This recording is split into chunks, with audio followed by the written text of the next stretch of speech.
तो तलाक का कानून बनाया गया और मोदी ने कहा कि ये ट्रिपल तलाक का कानून मेरी मुस्लिम बहनों को फायदा पहुंचाएगा। All India Muslim personal law board ने उस वक्त भी कहा, आज भी हम कह रहे हैं कि वो जो कानून बनाया गया था वो मुस्लिम खवातीन को फायदा पहुंचाने के बजाय उनके लिए नुकसानदेह साबित हो रहा है। हम पुकार पुकार कर कह रहे थे कि कैसे एक मजलूम खातून कोर्ट में जाकर इस बात को साबित करेगी कि उसको 3 बार तलाक दे दिया गया और कौन उसकी मदद में आएगा। हम पुकार पुकार कर थक गए कि कैसे कोई जेल में रहकर अपनी बीवी को पैसे देगा। हम उस वक्त भी कह रहे थे कि अगर कोई ट्रिपल तलाक देता है और हुकूमत ये कहती है कि तलाक नहीं हुआ है, तो फिर आप किस बुनियाद पर उसको जेल में डाल रहे हैं?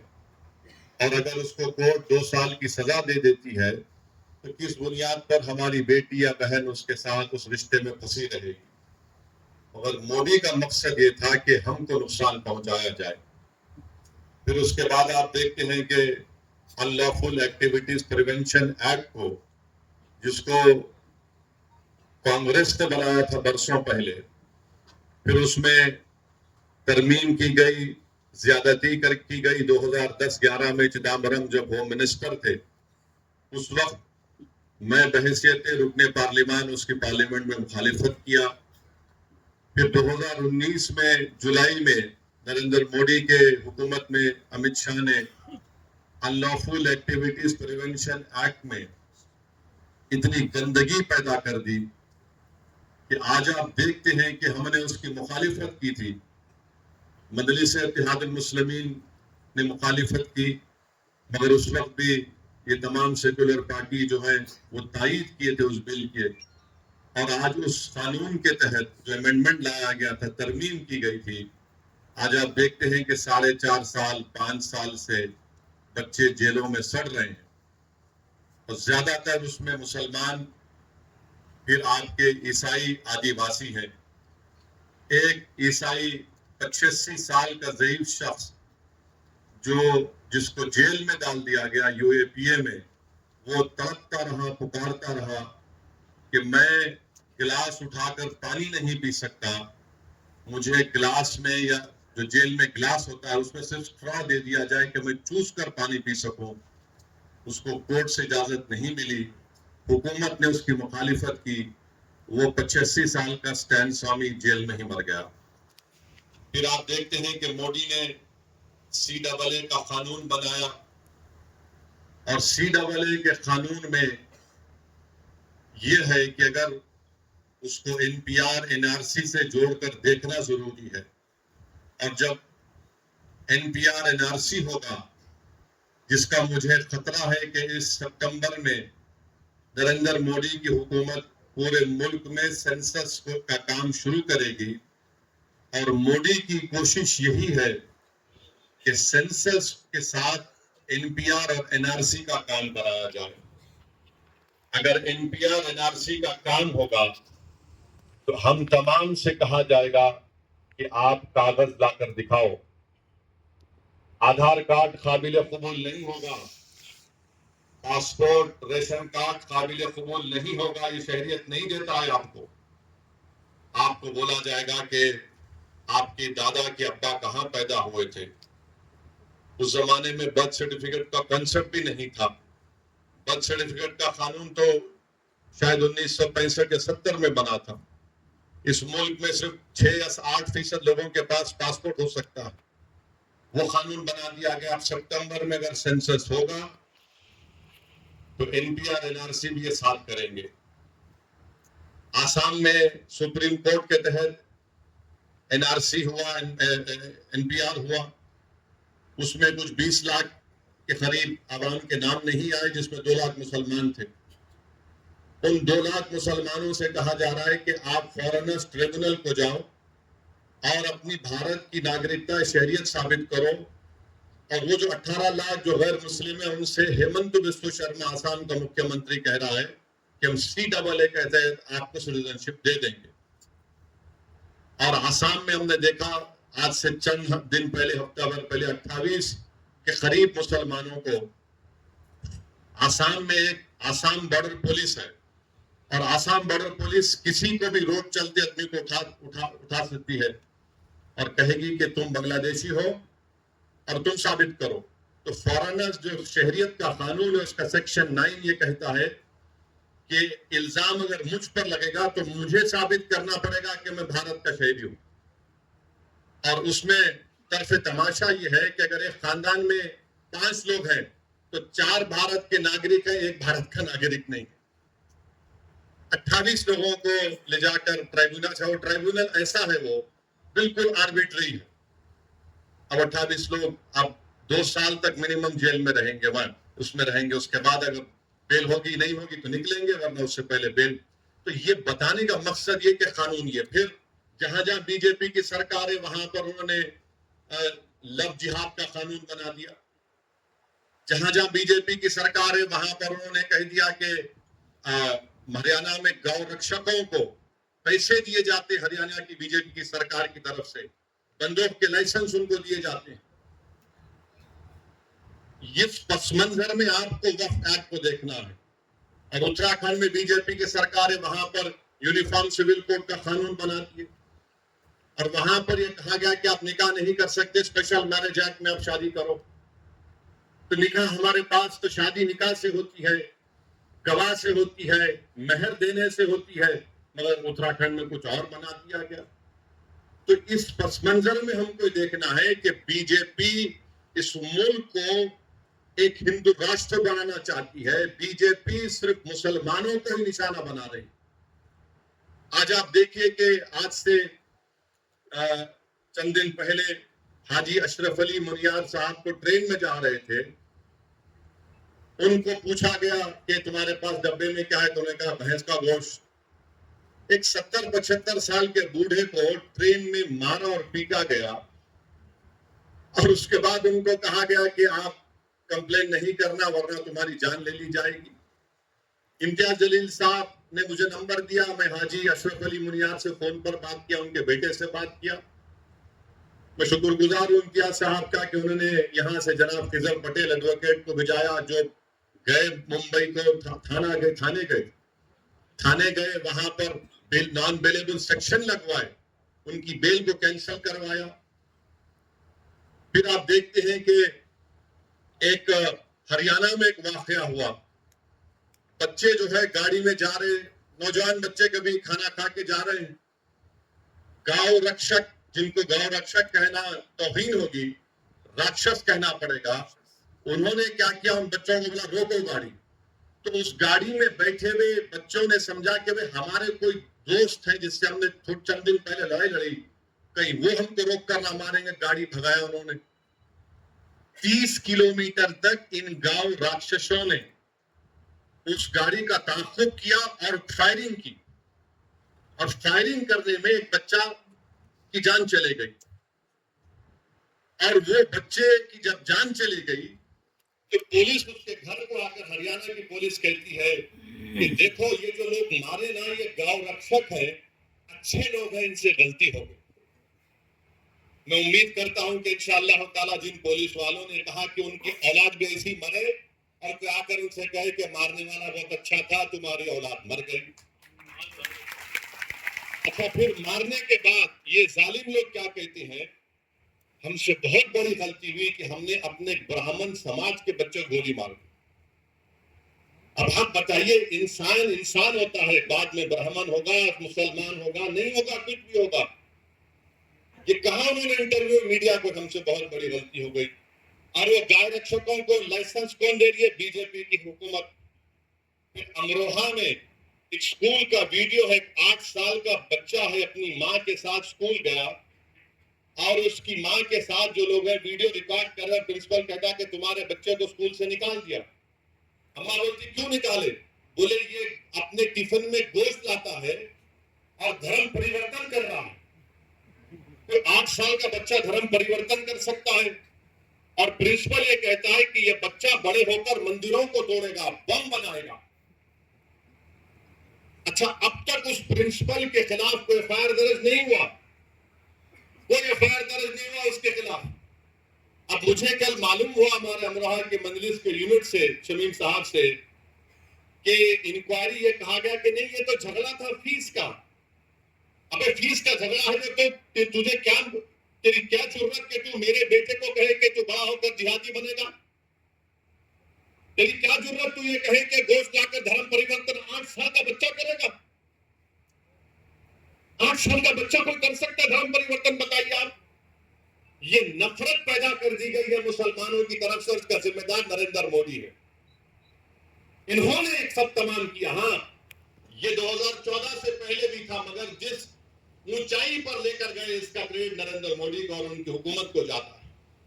मेरे अजीज दोस्तों और बुजुर्गों, इस पस मंजर में आपको देखना है कि 2024 का बिल लाया गया है। ये वक्फ की जायदाद गवर्नमेंट की प्रॉपर्टी नहीं है, गवर्नमेंट ने हमको नहीं दिया, ये मुसलमानों ने वक्फ किया अल्लाह के नाम पर। अब नरेंद्र मोदी को तकलीफ क्या है? अब तो माइनॉरिटी का जो वजारत अखलाकी बहबूद में मौलाना आजाद फेलोशिप थी, जिसमें 800-900 करोड़ मिलते थे, अकलियतों के बच्चे जिसमें मुसलमान, ईसाई, सिख भी शामिल है, वो पीएचडी करते थे, नरेंद्र मोदी ने उसको भी खत्म कर दिया। अब ये कह रहे हैं कि जो जायदाद हमारे बुजुर्गों ने, हमारे आबो अजदाद ने अल्लाह के नाम पे वक्फ की, हम आपसे छीन लेंगे, हम आपसे छीन लेंगे। गवर्नमेंट ने नहीं दिया हमको, ना कांग्रेस की सरकार ने, ना जनता की सरकार ने, ना यूनाइटेड फ्रंट की सरकार ने, ना एनडीए की सरकार ने, ना यूपीए की सरकार ने, नेहरू से लेकर मोदी तक किसी वजीर आजम ने हमको वक्फ की जायदाद नहीं दी। हमारी प्रॉपर्टी है, मुसलमानों की प्रॉपर्टी है, अल्लाह के नाम पर जो वक्फ कर दी गई, इसका मालिक अल्लाह है, उसको मोदी छीनना चाहते। और अफसोस मुझे इस बात का होता है कि यहां पर आप देखते हैं कि महाराष्ट्र में यहां पर शिंदे की हुकूमत है, जिसमें अजित पवार भी है, बीजेपी भी है, जो शिंदे के एमपी पार्लियामेंट में खड़े होकर बोले ये कानून बनना चाहिए। अरे तुम जरा तारीख को पढ़ लेते महाराष्ट्र की। छत्रपति शिवाजी ने अपने जमाने में हजरत पीर बाबा याकूब सरवरी को रत्नागिरी में 652 एकड़ जमीन छत्रपति शिवाजी ने दी थी। और जो छत्रपति शिवाजी को का नाम लेकर अपनी सियासी रोटी सेकते हैं, तुम वक्फ के बिल की मुखालिफत कर रहे हो। 652 एकड़ छत्रपति शिवाजी हजरत पीर बाबा याकूब सरवरी को रत्नागिरी में दी। वहां के मुतवल्ली साहब से मैं बात किया, हमारे वकील साहब ने नंबर दिया था। उन्होंने कहा कि वकील साहब मेरे पास 250 साल रिकॉर्ड है, 250 साल का मेरे पास रिकॉर्ड है। अरे छत्रपति शिवाजी से मोहब्बत करने वालों, तुम कितने डोहले हो, तुम झूठे हो। अगर तुमको छत्रपति शिवाजी से मोहब्बत होती तो तुम मोदी के वक्फ के कानून की मुखालिफत करते, मगर तुमने सिर्फ अपने मफाद के लिए, अपनी सियासी रोटी को सेकने के लिए और अपने मुसलमानों से नफरत के लिए आपने ये काम किया। और इम्तियाज साहब मुझे भी बताया कि जब छत्रपति शिवाजी रायगढ़ में जगदेश्वरी मंदिर को बनाए तो वहां पर उन्होंने एक मस्जिद को भी बनाया। और छत्रपति शिवाजी ने मलिक रिहाई दरगाह को विशालगढ़ में उसको हाथ नहीं लगाया। ये कौन लोग हैं जो जाकर मस्जिद को, दरगाह को हाथ लगा के आए परसों? तुम छत्रपति शिवाजी को मानने वाले हो ना, तुम तो क्या क्या कहते हो, तुम ये काम कर रहे हो। मेरे अजीज दोस्तों और बुजुर्गों, इन चीजों को आपको सामने रखना जरूरी है। और ये आपको आप जानते हैं मुझसे बेहतर कि महाराष्ट्र में इम्तियाज साहब ने रिकॉर्ड किया कि 53,411 हेक्टेयर जमीन वक्फ की है महाराष्ट्र में। 53,411 हेक्टेयर, जिसमें से औरंगाबाद में 4,099 हेक्टेयर। तो ये पूरी जमीन नरेंद्र मोदी छीनना चाहते हैं। छीनना चाहते हैं, याद रखिए मेरी इस बात को। और कैसे छीनना चाहते हैं, उन्होंने कानून बनाया। अब ये जो बिल पेश किया गया है, वो बिल में क्या लिखा गया कि सेंट्रल वक्फ काउंसिल में पहले क्या था कि सिवाय वजीर को छोड़कर, मिनिस्टर को छोड़कर अगर कोई गैर मुस्लिम है तो वो चेयरमैन होते थे। उसमें बनते थे 3 मुस्लिम ऑर्गेनाइजेशन से, 4 जो बड़े मशहूर है मुल्क के member, 3 member of parliament, 1 Waqf board का मेंबर, 2 रिटायर्ड जज सुप्रीम कोर्ट का, हाई कोर्ट का, 1 वकील जो पूरे मशहूर हो, और 1 मुतवल्ली से, और 3 आलिम दीन होना चाहिए। अब हुकूमत ये कर दी है कि सिर्फ 2 मेंबर बनेंगे मुसलमानों, पूरे के पूरे गैर मुस्लिम होंगे सेंट्रल वक्फ इमामा के सेंट्रल वक्फ काउंसिल में। फिर आप देखिए कि जो स्टेट वक्फ बोर्ड है उसमें कह दिया गया है कि स्टेट वक्फ बोर्ड में पहले इलेक्शन होता था मुतवल्ली कैटेगरी में, आपके एमएलए कैटेगरी में, एमपी कैटेगरी में, फिर हाई कोर्ट के वकलाओं, मुस्लिम वकलाओं का इलेक्शन होता था। उन सबको बर्खास्त, इलेक्शन को बर्खास्त कर दिया गया और नामजद करेगी, नॉमिनेट करेगी हुकूमत। यानी पहले पूरे मुसलमान होते थे, अब सिर्फ शायद 2 या 4 रहने वाले हैं। अब उसमें भी क्या बोल रहे हैं कि 1 मुतवल्ली, 2 आलिम दीन और 2 म्युनिसिपैलिटी या पंचायत के मेंबर को बीजेपी मेंबर बनाएगी। अब ये क्यों कर रहे हैं बताता हूं मैं आपको।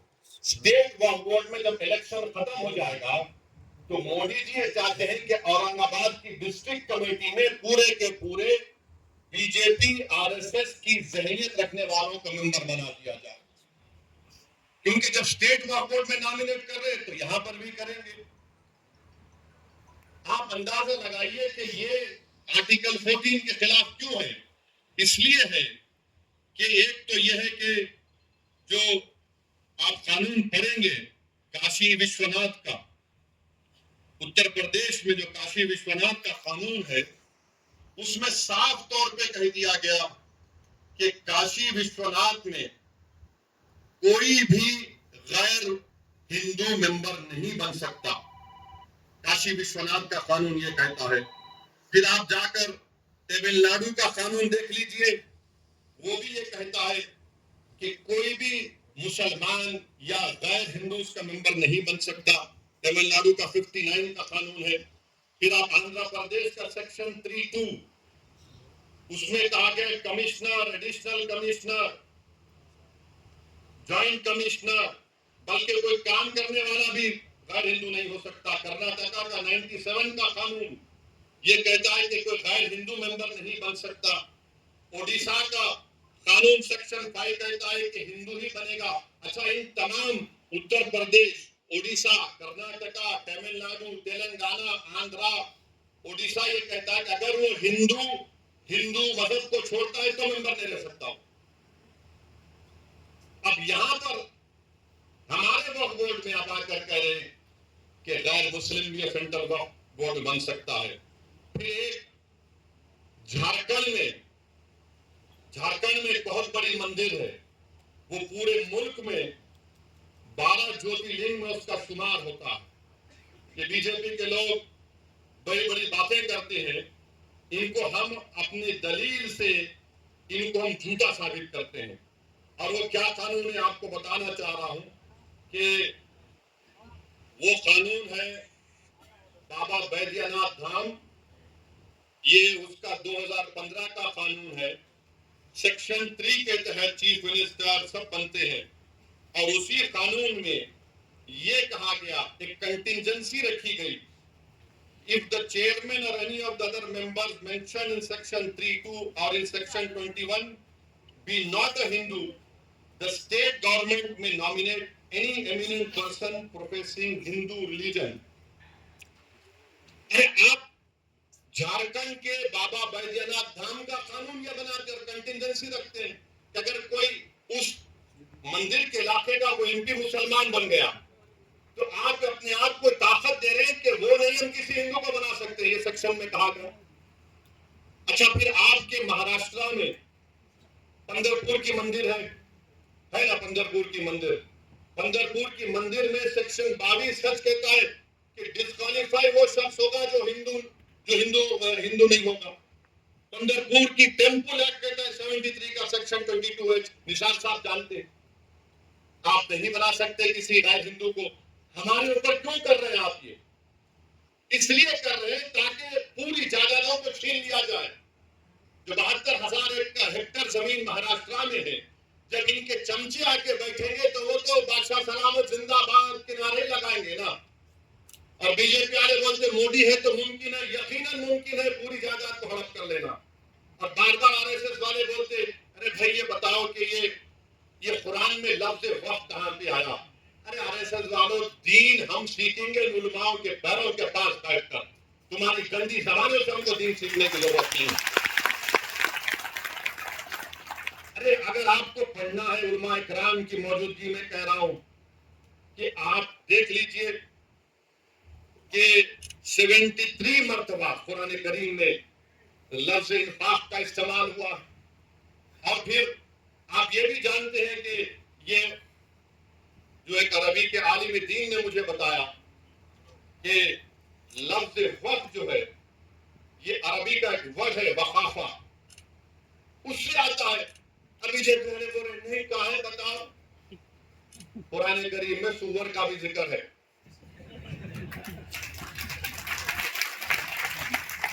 मेरे अजीज दोस्तों और बुजुर्गों, फिर अभी आपने सुना कि इसके बाद ये लोग क्या करना चाहते हैं, वक्फ बाय यूजर।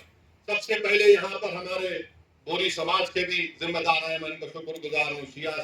हमारे सिया लोग भी हैं, अहले सुन्नत के भी हैं, देवबंदी भी हैं, बरेलवी भी हैं, जमात इस्लामी के भी। अगर हमारे पास हम ओरली जबानी तौर पर बोल सकते हैं कि भाई ये मैं जायदाद को वक्फ कर रहा हूं। हम जबानी तौर पर ये बोल सकते हैं कि मैं अपनी जिंदगी में इस शख्स को अपना मुतवल्ली नायब मुतवल्ली बना रहा हूं। और हमारे कानून में section 123 of transfer of property act में उसको कबूल किया जाता है। हिबा को मोदी जी कह रहे हैं कि ओरल तरीके से अगर आप बोलेंगे वक्फ कर रहा हूं, कबूल काबिल कबूल नहीं। आप कौन हो कि हमारी शरीयत में मदाखलत करने वाले? 123 ट्रांसफर ऑफ प्रॉपर्टी एक्ट हमको इजाजत है कि हम अपनी प्रॉपर्टी को दे सके। और फिर ये कहते हैं कि वक्फ और औलाद आप नहीं कर सकते अगर आप किसी एक लड़कियों के हक को मार रहे हैं, जिसके घर में कोई औरत नहीं है, उसको कोई हक नहीं देता कि दूसरों का उंगली उठाए। आप अंदाजा लगाइए कि कानून ये कहता है कि मैं अपनी औलाद को गिफ्ट कर सकता हूं, चाहे हिंदू हो या मुसलमान। कानून ये भी कहता है कि एक हिंदू हमारा भाई अपने विल के जरिए, अगर उसको 2 औलाद है तो एक औलाद को पूरी दौलत दे सकता है। मुसलमान 1/3 से बढ़ के नहीं दे सकता है ना। अगर उसको 2 बच्चे हैं तो एक को 1/3 दे सकता, पूरी नहीं दे सकता। हमारे को शिकार इंसाफ कि मुस्लिम खवातीन के बच्चों का हक नहीं मारना, गिफ्ट दे सकते। विल पावर आपके पास है। अच्छा, फिर आप ये भी देखिए, अगर कोई हमारे हिंदू भाई बहन में अगर मर्द और शौहर है, दोनों काम करने वाले हैं, अगर शौहर मर गया तो शौहर के मरने के बाद उसकी जायदाद बीवी को नहीं मिलती, उसके माँ बाप को मिलती। अगर वो उसकी बीवी मर गई तो बीवी की जायदाद उसके शौहर के माँ बाप को मिलती। अब उससे बात करो मोदी जी, आप हमसे कह रहे हैं हमारे पास अगर कोई ऐसा मरते हैं तो हमारे पास तरीका है किसको कितना मिलता है। ये कर रहे हैं। मतलब क्या है कि हमारे शरीयत को हमसे छीन लिया जाए। फिर उसके बाद उसमें ये भी बात कही दी गई कि वक्फ बाय यूजर, आंध्र प्रदेश में वक्फ बाय यूजर के बारे में आपको बताऊंगा कि उत्तर प्रदेश में 90% जायदादें, उत्तर प्रदेश में 90% जायदादें वक्फ बाय यूजर है। वक्फ 1 लाख, उत्तर प्रदेश में 1,22,599 वक्फ की जायदादें हैं। जिसमें से 1,12,000 तो खाली वक्फ यूजर है। और वक्फ यूजर का मतलब क्या है कि कोई किसी मस्जिद में उसका कब्जा है, 100 साल से है और वहां पर नमाज हो रही है, दरगाह है, खानका है, उर्स हो रहा है। अब आप बताइए, ये कह रहे वक्फ यूजर नहीं होगा? यानी मैं जो लॉ ऑफ एविडेंस है निसार साहब बताएंगे तफसील से बाद में आपको। पोजेशन का मतलब ये नहीं कि मालिक बन जाओ, पोजेशन के लिए इस्तेमाल भी तो है। मस्जिद है, इस्तेमाल कर रहा हूं नमाज के लिए, ईदगाह है, नमाजें हो रही हैं, दरगाह है, खानकाएं हैं। तो मोदी जी को मालूम था कि उत्तर प्रदेश में 1,12,000 मुसलमानों की जायदादों को कैसे हासिल करना है, तो वक्फ यूजर लागू। तेलंगाना में आप देखिए करीब 33,000 के करीब वक्फ की जायदादें तेलंगाना में, जो 33,929, जिसमें से 90% जायदादों के पास डीडी नहीं है। अब ये डीड का चक्कर ये है कि अगर खुदा ना खास्ता या कानून बन जाएगा तो फिर आपको जितनी वक्फ की जायदादें हैं उसको रजिस्टर करवाने के लिए जब आप जाएंगे कलेक्टर साहब के पास, तो कलेक्टर बोलेगा कहां है इसका कागज? CAA में कागज पूछ रहे, ये कानून में भी कागज पूछ रहे। अब आप बताइए कि 300 साल, 200 साल, 100 साल पुरानी जायदादें हैं, कौन सा कागज रहेगा? बताइए आप। नहीं, कागज लाओ तभी इसका रजिस्ट्रेशन होगा। तो वक्फ यूजर आप अंदाजा लगाइए कितना बड़ा नुकसान हमारा होने वाला है। फिर उसके बाद इसमें सेक्शन 3C है। वो कहता है कि अगर कोई भी जायदाद वक्फ की है, यह कानून बनने से पहले और बाद में कोई भी जायदाद वक्फ की है और यह कानून से पहले और कानून के बाद वो वक्फ की जायदाद की होगी, ता वक्त कलेक्टर फैसला नहीं करेंगे। कौन कलेक्टर है ये भाई? कलेक्टर साहब के पास कोई भी जाके बोल देगा कि देखो ये जायदाद वक्फ की नहीं है, ये शिवसेना वाले जाके बोलेंगे, बीजेपी RSS वाले जाके बोलेंगे। कोई कलेक्टर हुकूमत के वक्त के खिलाफ फैसला देगा? कोई जाकर उसको तो कलेक्टर साहब समझेंगे अरे भाई मेरे को तरक्की करना है। और कानून ये कहता है कि कोई भी अपने ही मामले में जज नहीं बन सकता। अपने ही केस में जज कैसा बनेगा कलेक्टर? जिसको लैटिन में बोलते न्यूनो जूडोस इन कॉजा सुआए। अच्छा, फिर कलेक्टर जब इंक्वायरी, अगर आप जाके कलेक्टर को ही पावर दे दिया कि कलेक्टर को जाकर कोई बोल देगा कि साहब ये इम्तियाज जलील का घर जो है ना वो वक्फ, या फिर किसी का मस्जिद बोले ये वक्फ, वो नहीं है, तो कलेक्टर साहब क्या करेंगे? ठीक है, मैं इंक्वायरी ऑर्डर करता हूं। अच्छा, उसमें लफ्ज का इस्तेमाल हुआ कानून में कि कलेक्टर जिस तरह चाहे उसका इंक्वायरी का तरीकेकार अपनाएंगे। अब की जागीर है कलेक्टर की, जो चाहे तरीकेकार अपनाएंगे। और फिर दूसरा उसमें बोलते कि कोई टाइम लिमिट नहीं, कलेक्टर साहब जब दिल में आया इंक्वायरी करेंगे, जब दिल में आया नहीं करेंगे। और तरफ तमाशा ये है कि जब तक कलेक्टर की इंक्वायरी मुकम्मल नहीं होती वो जायदाद वक्फ की नहीं रहेंगी। यानी मेरी मस्जिद है और मस्जिद को कलेक्टर बोलेगा मैं इंक्वायरी कर रहा हूं, तुम्हारे खिलाफ कंप्लेंट आई तो नमाज नहीं पढ़ना, तुम्हारी दरगाह है तुम फातिहा नहीं करना, तुम्हारा मदरसा है तुम नहीं तालीम दिलाना, मैं इंक्वायरी कर रहा हूं। अब इंक्वायरी सुबह कयामत तक चलेगी, आप तो महरूम हो गए। ये कानून में लिखा गया है, याद रखिए, सेक्शन 3C आपको कह रहा हूं। अब ये सेक्शन 3 का मतलब क्या है कि दिल्ली में 316 जायदादों पर गवर्नमेंट का कब्जा, राजस्थान में 60, कर्नाटका में 40, मध्य प्रदेश में 50, यूपी में 60, उड़ीसा में 55। और सच्चर कमेटी में कहा गया कि दिल्ली के जो 123 जायदादें जो हुकूमत नहीं दी मुसलमानों को, 2007 में सच्चर कमेटी में कहा गया कि उसकी कीमत 7,000 करोड़ थी। 7,000 करोड़ कीमत थी उसकी। आज हम 2024 में आ गए। कौन वक्त को छीन रहा है? नरेंद्र मोदी दुनिया का सबसे बड़ा झूठा है और जालिम है। आप कब्जा करके बैठे, कब्जा करके बैठे, बल्कि उससे पहले से। और 7,000 करोड़ की जायदाद, यानी कलेक्टर साहब जैसा कानून बनेगा, कलेक्टर साहब बोल देंगे नो नथिंग डूइंग। ये 123 प्रॉपर्टीज जो 2007 में 7,000 करोड़ की थी, आज 2024 में शायद कम से कम 20,000 करोड़ की हो सकती है। मोदी जी बोलेंगे नहीं नहीं भाइयों बहनों, मैं तुम्हारा भाई हूं, 20,000 करोड़ दे दो तुम मेरे को। आप अंदाजा लगाइए, सेक्शन 3C को निकाल कर ये कह रहे हैं। और फिर आप ये भी जानते हैं कि जब कलेक्टर बैठेगा आर्कियोलॉजिकल सर्वे ऑफ इंडिया आसार कदीमा में, दिल्ली में 172 प्रॉपर्टीज पर आसार कदीमा कब्जा करके बैठा है। जैसा यह कानून बनेगा उसमें कब्रिस्तान भी है, उसमें मस्जिद भी है, ईदगाह भी है, जमीनात है। एएसआई बोलेगा हम मालिक तुम आउट। आपका यहाँ पर महाराष्ट्र में है, अहमदनगर में है, औरंगाबाद में आसार कदीमा के है। और आसार कदीमा के लोग बोलते, मोदी की तरफ से बोलते नहीं नहीं हम कैसा बचाएंगे। आसार कदीमा के कानून में शेड्यूल 6 है, लिविंग मॉन्यूमेंट है, जिंदा मॉन्यूमेंट है। बोलते नहीं नहीं आप लोग वहां पर वो मस्जिद में मदरसा खोलिए। अरे दीवाने, तुम्हारा आसार कदीमा का जो कानून का सेक्शन 16(1) ये कहता है कि रिलीजियस कैरेक्टर को नहीं बदला जा सकता। रिलीजियस कैरेक्टर को नहीं बदला जा सकता। वो कानून ये भी कहता है कि अगर गवर्नमेंट एक्वायर भी कर ले उस प्रॉपर्टी को, तब भी रिलीजियस कैरेक्टर नहीं बदला जा सकता।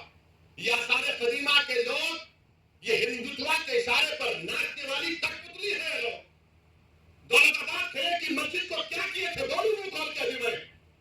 आजादी मिलने के 1 साल के बाद क्या नाम रख दिया तुमने उस जगह का? 16 कह रहा है कि इसके रिलीजियस कैरेक्टर को नहीं बदल सकते। मकसद एक ही है। देखिए गवर्नमेंट का डेफिनेशन निसार साहब बढ़ा दिया गया। गवर्नमेंट का डेफिनेशन में बढ़ा दिया गया तो ऐसा ही गवर्नमेंट हो गई। और गवर्नमेंट हो गई तो आर्टिकल 12 में आप इंजस्टिस नहीं कर सकते, आप स्टेट है।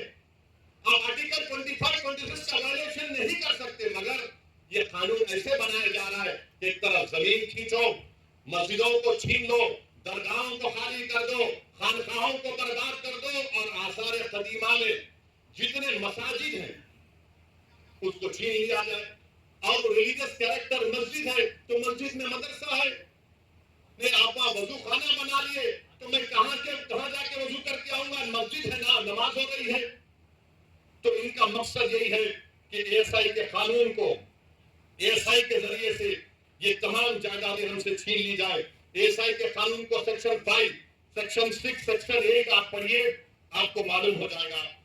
फिर वहीं पर आप देखिए, अगर आपको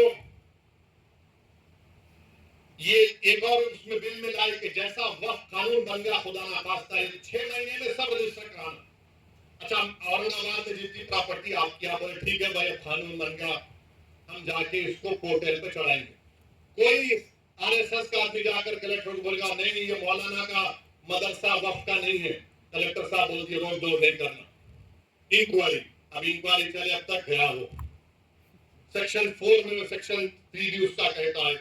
फिर कलेक्टर की रिपोर्ट, कलेक्टर साहब लिख के हो सकते मेरे को तुम्हारा चेहरा पसंद नहीं आया, तुम ये मस्जिद पे खड़े थे, मैं इनको ऑर्डर कर रहा हूँ। ये सेक्शन 36(7) कह रहा हूँ। रजिस्ट्रेशन 36(f) में जो रजिस्ट्रेशन का कानून लगाया गया, अब स्टैंप एंड ड्यूटी पे लगाना पड़ेगा आपको। अरे आप वक्त कर ही नहीं सकते। फिर सीओ है, चीफ एग्जीक्यूटिव ऑफिसर, हमेशा मुसलमान होता है तो आप उसको करेंगे। और सेक्शन 40 में सीओ को इख्तियार देगा, आप वो देखें कि किसी कब्रिस्तान पर वहां पर जायदाद बना रहे हैं तो सीओ जाकर रोक सकता है, उसको बोलता है वक्त है। तो जाकर मस्जिद को तोड़ रहा है तो सेक्शन 40 में सीओ रोक सकता है। मोदी ने कहा कि नहीं नहीं ये सेक्शन 40 में मैं निकाल देता हूं, सीओ कुछ नहीं करेगा। ये इस कानून में बात कही गई। अब फिर वक्त की जायदाद को बचा रहे हैं बीजेपी वाले, बोलते नंबर ही झूठे हैं। मौजूदा कानून ये कहता है सेक्शन 52 में अगर कोई वक्त की जायदाद को चोरी करता है, जायदाद को बेचता है तो 2 साल कैद बामुशक्कत सजा है, 2 years rigorous imprisonment। Modi ji फजीलतुल Sheikh है, हजरत मौलाना है, हजरत इब्लीस की तालीम याफ्ता मदरसे के तालिब इल्म में गोल्ड मेडल मिला उनको। उन्होंने कह दिया कि 2 साल रिगरस इम्प्रिजनमेंट नहीं, 1 ईयर सिंपल इम्प्रिजनमेंट। 2 साल कैद मामूशकत की जगह 1 साल पहले नॉन बेलेबल था। मोदी जी बोले जेलों को खाली कर दूंगा, वक्त को लूटो। अब बेलेबल कर दिए। पहले जुडिशियल मैजिस्ट्रेट के पास, फर्स्ट एमएल के पास, बोले नहीं जरूरत ही नहीं है, मैं हूं तो मुमकिन है, ये काम कर दिए। फिर उसके बाद आप देखते हैं कि लिमिटेशन का कानून क्या है कि अगर आप किसी की जमीन पर 12 साल 12 साल आप काबिज हैं तो आप ओनर बन जाते। वक्त के कानून में नहीं है, आप 11 साल रहो, 100 साल रहो, 200 साल रहो। इसीलिए रत्नागिरी में वो जो मुतवल्ली जिसको छत्रपति शिवाजी ने जायदाद दी थी, वो 250 साल से वगैरह के कागजात है। अब अगर लिमिटेशन निकल जाएगा तो वो 250 एकड़ पर, बल्कि 652 एकड़ पर जो लोग काबिज है वो सब मालिक बन जाएंगे। मोदी जानते हैं कि पंजाब में कई ऐसी जायदादें हैं जो खाली पड़ी हुई है। तो मोदी जी बोले कि एक मीटिंग में मोदी बोले मैं ड्रोन भिजा के मालूम कर लेता हूं, जाके देखो गूगल पे आप। तो शायद नरेंद्र मोदी ने ड्रोन भेजा होगा पंजाब को और रत्नागिरी को, देखा कि अरे हाँ यहाँ पर फायदा है। मेरे भाई लिमिटेशन का जो मामला है, हिंदू एंडोमेंट बोर्ड में लिमिटेशन का सेम कानून है। अगर कोई हिंदू मंदिर की जायदाद पर 50 साल से भी काबिज है तो काबिज है, वो मालिक नहीं बनता। मोदी कह रहे हैं तू काबिज है, मैं तुझे मालिक बनाऊंगा। ये इस कानून में लाया गया है। और फिर उसके बाद आप देखते हैं कि ऐसी ट्राइब्यूनल का मामला, ट्राइब्यूनल जो है वक्त का एक ट्राइब्यूनल होता है। अगर कोई हिंदू भाई ये कहे, मिसाल के तौर पर समझा रहा हूं कि अगर औरंगाबाद में एक जायदाद को वक्फ कर दिया गया तो कैसे वक्फ होती है?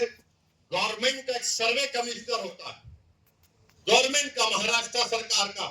वो सर्वे कमिश्नर जाकर देखता है कि भाई ये वाकई में जो वाकिफ है उसकी जायदाद है नहीं। हो जब मुतमईन हो जाता, सर्वे कमिश्नर महाराष्ट्र की सरकार को लेटर लिखता है कि इसका मालिक फला शख्स है, इसको वक्फ किया जा सकता है। महाराष्ट्र की सरकार गजीट इशू करती है और उस गजीट का मुखालिफत मुसलमान 1 साल तक कर सकता है और गैर मुस्लिम कभी नहीं कर सकता। अब उसके बाद वो ट्राइब्यूनल को गया। ट्राइब्यूनल में जैसा कि निसार साहब ने बताया कि यहाँ का डिस्ट्रिक्ट सीनियर जज ट्राइब्यूनल का जज होता है, एक शख्स जिसको इल्म मालूम, उनका तखर्रुज, और एक गवर्नमेंट की तरफ से। अब मोदी जी बोले कि नहीं, ये ट्राइब्यूनल का फैसला फाइनल कैसे होगा? फाइनल नहीं हो सकता है। और मोदी जी ने क्या किया? रिटायर्ड डिस्ट्रिक्ट जज और एक रिटायर्ड गवर्नमेंट एम्प्लॉय वो तय करेगा। मेरे भाई, जब आप रेलवेज का ट्राइब्यूनल है, आरसीटी, एनजीटी, एयरपोर्ट का AWT, national water dispute tribunal NBWDT, national consumer dispute redressal commission, income tax appellate tribunal, national company law tribunal, appellate tribunal for electricity, intellectual property appellate board, CAT, competition appellate tribunal, armed forces debt recovery tribunal, securities appellate tribunal, telecom dispute settlement appellate tribunal. ये सब final है, ये सब final है, मगर हमारा tribunal क्यों नहीं फाइनल होगा? और आरएसएस वाले झूठे हैं, बीजेपी वाले झूठे हैं, शिंदे वाले झूठे हैं, कह रहे हैं कि नहीं ये फाइनल कैसे होगा? अपील नहीं होगी। अरे दीवाने, रिवीजन पिटीशन डाला जाता है। ये तमाम 15 ट्राइब्यूनल का डिसीजन फाइनल है। इसके खिलाफ हाई कोर्ट में जब जाते हैं तो रिवीजन जाता है। लाखों करोड़ों केसेस कोर्ट में पेंडिंग है, ट्राइब्यूनल से जल्द फैसला होता है। मगर मोदी जी बोले नहीं, ट्राइब्यूनल फाइनल नहीं होगा, रिवीजन नहीं, अपील माने फिर अपील सुनना है कोर्ट। अच्छा, उसमें हैरत अंगेज बात देखिए, अब ट्राइब्यूनल में केस चलता है। मोदी जी ने कह दिया कि अगर महाराष्ट्र की सरकार यह कानून बनने के बाद ट्राइब्यूनल नहीं बनाती है तो तुम डायरेक्ट हाईकोर्ट चले जाओ। अगर ट्राइब्यूनल बनाती है, नहीं बनाती है, तो मोदी, महाराष्ट्र की सरकार बोलेगा हिंदू एंडोमेंट ट्राइब्यूनल के पास चले जाओ या किसी और ट्राइब्यूनल के पास चले जाओ। अगर 2 लोग हैं, एक बढ़ गए तो उन्हें सुन ले सकते हैं। निसार साहब बता रहे थे, दोनों में झगड़ा हो गया तो क्या होगा, उसका भी कोई प्रोविजन नहीं। यानी अगर आप देखेंगे तो हर तरीके से, हर जाविये से आप देख रहे हैं कि जायदाद को मुसलमानों से छीन लिया जाए। अच्छा, जितने मुतवल्ली है सेक्शन 61 में, अगर कलेक्टर मुतवल्ली साहब को बोल गए मुतवल्ली ये दरगाह और मस्जिद को बोल दो तुम्हारी नहीं है, लिख कर लो जल्दी। अब मुतवल्ली साहब अगर दरगाह और मस्जिद को लिखकर नहीं दिए कि मस्जिद और दरगाह नहीं है, तो कलेक्टर उनको 6 महीने की सजा दे सकता है, 30,000 जुर्माना लगा सकता है। अब आप बताइए वक्त कहां बच रहा है इसमें? अरे बीजेपी आरएसएस शिंदे वालों, ये जायदाद गवर्नमेंट की नहीं है, हमारे पुरखों की है, हमारे आबाद की है, प्राइवेट प्रॉपर्टी है, तुम कैसा इसमें मुदाखलत कर सकते हो? मकसद एक ही है कि मुसलमानों से वक्त को छीन लिया जाए। और मुझे आखिर में सिर्फ इतना कहना है कि मुझे मौलाना खालिद सैफुल्लाह रहमानी साहब दामन बरकातहू के अल्फाज याद आ रहे हैं। उन्होंने कहा कि वक्त की जायदाद एक इबादत है, एक इबादत है, वो हमको हमारी इबादत से महरूम कर दे रहे हैं आप। दरगाह सलीम चिश्ती है, बाद ऐसे रंग बिरंगी कपड़े पहनकर मोदी के पैर छूने वालों, तुम्हारे बाप दादा की खबरों को जब छीन लिया जाएगा तुमको अंदाजा होगा। तुम जब चमचागिरी कर रहे हो नरेंद्र मोदी की जाकर, बड़े बड़े आस्थानों से तुम वाबस्ता, अरे याद रखो, बड़े बड़े आस्थानों से वाबस्ता होने की बुनियाद पर तुम बड़े नहीं होते, अल्लाह का खौफ और उसके हबीब से मोहब्बत तुमको बड़ा बनाती है। वो जाकर बोले नहीं ऐसा नहीं है, अरे तुम्हारे बाप का है ये वक्त, तुम्हारे बाप का वक्त है ये अल्लाह के नाम पर किया गया वक्त, इसका मालिक अल्लाह है, सुबह कयामत तक इसका मालिक अल्लाह रहेगा। मगर ये लोग जाकर चापलूसी कर रहे हैं, चमचागिरी कर रहे हैं। तो मेरे अजीज दोस्तों और बुजुर्गों, ये चीजों को देखकर मेरी आपसे दबाई गुजारिश है कि आप लोग all India Muslim personal board ने जो फैसला लिया है कि आप इस कानून के खिलाफ आप लोग QR कोड के जरिए या अपने लेटर के जरिए या ईमेल के जरिए आप जॉइंट वर्किंग कमेटी को भेजाइए, अपना प्रोटेस्ट लॉन्च करिए। 15 सितंबर तक आखिरी तारीख है, या तो अंग्रेजी में होगा या हिंदी में होगा। मेरी आपसे गुजारिश है कि इसका आगे बढ़कर हिस्सा लीजिए। याद रखो मुसलमानों, हमने एक मस्जिद को खो दिया, तुम और कितनी मस्जिदों को खोने के लिए तैयार हो? एक मस्जिद को हमने खो दिया। याद रखो, अगर खुदा न खास्ता कानून बनेगा तो सिर्फ काशी मथुरा नहीं, कोई मस्जिद नहीं बचेगी भारत में, जो झगड़े शुरू हो जाएंगे। मस्जिदों को बंद कर दिया जाएगा, कलेक्टर बोलेगा नहीं मस्जिद नहीं है, खानकाहों को, दरगाहों को बंद कर दिया जाएगा। इस तरह का गंदा कानून नरेंद्र मोदी बना रहे हैं। और अजीत पवार का मैंने एक इंटरव्यू पढ़ा, उन्होंने कहा कि महाराष्ट्र के विकास के लिए मोदी का साथ दे रहे, सेकुलरिज्म पर हम कॉम्प्रोमाइज नहीं करे। तो अजीत पवार, अगर सेकुलरिज्म तुम में जिंदा है तो तुम खुलकर इसकी मुखालिफत करो, बोलो तुम जाकर मोदी को कानून गलत है। जो छत्रपति शिवाजी को मानने वाले हैं, क्या तुम भूल गए कि छत्रपति शिवाजी ने रत्नागिरी में दरगाह को 652 एकड़ जमीन दी थी? ये कौन सी तुम्हारी मोहब्बत है?